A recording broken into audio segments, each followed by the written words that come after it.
नमस्कार, मी नताशा चव्हाण. मराठा न्यूजच्या बातमीपत्रात आपल्या सर्वांचे स्वागत. ताज्या बातम्यांसाठी मराठा न्यूजला सबस्क्राईब करा आणि बेल आयकॉन प्रेस करा. पश्चिम महाराष्ट्र पद्मशाली संघमचे अध्यक्ष डॉक्टर सूर्यप्रकाश राजेश कोठे यांनी शांती चौक, गांधीनगर, रंगराजनगर, हैदराबाद विजापूर बायपास जवळ येथील पद्मशाली समाजाचे स्मशानभूमी व हिंदू स्मशानभूमी दयनीय अवस्था लक्षात आणून देत महापौर विनायकदादा कोंड्याल यांच्याकडे निवेदन सादर केले होते.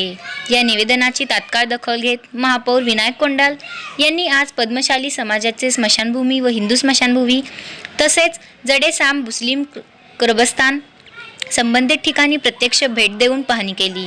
यावेळी अतिरिक्त आयुक्त वीणा पवार, पश्चिम महाराष्ट्र पद्मशाली संघमचे अध्यक्ष सूर्यप्रकाश राजेश कोठे, अध्यक्ष सुरेश फलमारी, सहाय्यक आयुक्त शशिकांत भोसले, सफाई अधिकारी अनिल चारटे तसेच संबंधित विभागाचे अधिकारी व कर्मचारी उपस्थित होते. पाहणी दरम्यान स्मशानभूमीत योग्य नावफलक नसणे, संरक्षण भिंत व प्रवेशद्वाराचा अभाव, सर्वत्र कचरा व अस्वच्छता तसेच अंत्यसंस्कारासाठी येणाऱ्या नागरिकांसाठी सुरक्षित व समाजनायक प्रवेशमार्ग नसल्याचे निदर्शनास आले. या परिस्थितीमुळे नागरिकांना मोठा मानसिक त्रास सहन करावा लागत असल्याची बाब महापौरांनी गांभीर्याने घेतली. महापौर विनायक कोंडाल यांनी संबंधित अधिकाऱ्यांना तातडीने स्वच्छता मोहीम राबवण्याचे, संरक्षण भिंत व प्रवेशद्वार गेट उभारण्याबाबत प्रस्ताव सादर करण्याचे, स्पष्ट व सुबक नावफलक लावण्याचे तसेच अंत्यसंस्कारासाठी आवश्यक मूलभूत सुविधा व सुरक्षित प्रवेशमार्ग उपलब्ध करून देण्याचे निर्देश आले. स्मशानभूमी ही आपल्या संस्कृती, श्रद्धा व मानवी संवेदनांशी निगडीत जागा आहे. या ठिकाणी स्वच्छता, सुरक्षितता व सन्मान अबाधित राहणे आवश्यक आहे. नागरिकांच्या भावनांचा आदर राखून आवश्यक त्या सर्व सुधारणा तातडीने करण्यात येतील असे आश्वासन महापौरांनी यावेळी दिले. महापौरांच्या या तत्पर भूमिकेमुळे परिसरातील नागरिकांनी समाधान व्यक्त केले आहे. अक्कलकोट स्मशानभूमी सर्व जाती धर्माची या ठिकाणी स्मशानभूमी आहेत. या ठिकाणी अनेक अडचणी आहेत. आज आम्ही या ठिकाणी आपले सोलापूर महानगरपालिकेचे आयुक्त वीणा पवार मॅडम यांना या ठिकाणी बोलून सर्व काही दाखवलेत. या ठिकाणी उपस्थित असलेले पश्चिम महाराष्ट्राचे अध्यक्ष आमचे डॉक्टर सूर्यप्रकाश कोठे साहेब, सर्व पदाधिकारी, आमचे पद्मशाली समाजाचे अध्यक्ष फलमारी काका तसेच सर्व समाजातील या ठिकाणी लोक या ठिकाणी उपस्थित आहेत. या ठिकाणी कुठल्याही एका समाजाची स्मशानभूमी नाही आहे, तर या ठिकाणी सर्व समाजाची स्मशानभूमी या ठिकाणी आहे. तर ती कॉमन स्मशानभूमी आहे. त्या ठिकाणी अतिशय दुरावस्था त्या ठिकाणी झालेली आहे. या ठिकाणी झाडं बाहेरचे लोक आजोर आणून या ठिकाणी टाकलेले आहेत आणि महानगरपालिकेचं एक या ठिकाणी कुटुंब असायला पाहिजे किंवा कर्मचाऱ्याचं या ठिकाणी एक वास्तव्य असायला पाहिजे.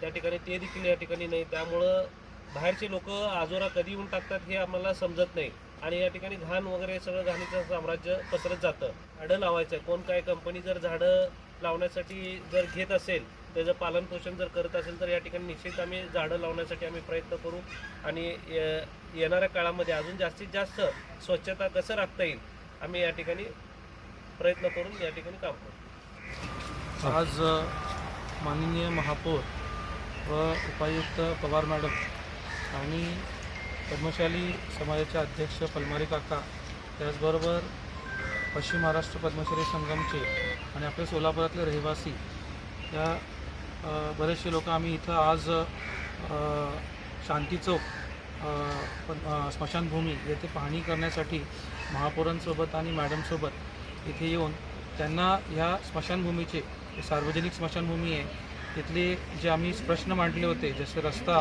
असेल, कमान असेल, नामफलक असेल आणि भिंतीची उंची वाढवणं असेल, त्याचबरोबर दिवाबत्ती याची जे समस्या आहेत त्या सर्व समस्या त्यांना आम्ही सांगितलेल्या आहेत. वॉचमॅन या स्मशानभूमीसाठी त्याची ते तरतूद करतोय असे असं आम्हाला आश्वासन दिल्याबद्दल आम्ही सर्व सोलापूरकर म्हणून त्यांचं धन्यवाद व्यक्त करतो. आपण इथं शांती चौक स्मशानभूमीजवळ आहोत, अक्कलकोट रोड. प्रशासनाला जेव्हा स्मशानभूमीच्या विविध प्रश्नांबद्दल निवेदन देण्यात आलं, माननीय महापौर साहेब इथं उपस्थित आहेत. त्यांच्यासमवेत 2 दिवसापूर्वी काम सुरू झालेलं आहे प्रशासनाचं. मोठ्या प्रमाणात रोडवर आजोरा पडल्यामुळं रोडची रुंदी कमी झाली होती रोड आणि स्मशानभूमीत आल्यानंतर नागरिकांना लागणाऱ्या काही ज्या सुविधा आहेत, पाय धुण्यासाठी किंवा बसण्यासाठीची व्यवस्था याबद्दलचं व्यवस्थित जे इस्टिमेट आहे ते केलं जाईल.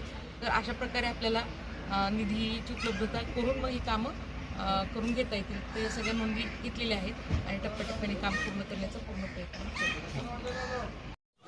ताज्या बातम्यांसाठी मराठा न्यूजला सबस्क्राईब करा आणि बेल आयकॉन प्रेस करा.